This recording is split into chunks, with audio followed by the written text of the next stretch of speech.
Hello guys, what's up? Tingnan nyo to guys, oh. Ang lupit ng tao na to. Pinakasalan niya yung kambing. Ang lupit na tong tao na to. Sa lugar to ng India. Isa tong Indian.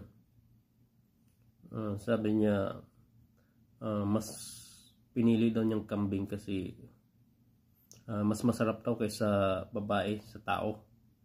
Yun ang pagkasabi niya sa video, napanood kong video nito eh. Mas masarap daw yung kambing kaysa tao, kaysa babae. Ang lupit nito. Imagine natin yung magiging anak nito kung sakali. Anong magiging hitsura nito. Hindi ko alam kung normal pa ba to o normal na ang pag-iisip nito. Kaya nang humasga guys. Talagang kambing ang siguro ginagalaw niya to lagi.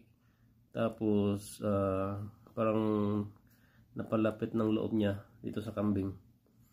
Kaya di na niya magawang layuan. At pinakasalan niya na talaga. Ang lupit nito.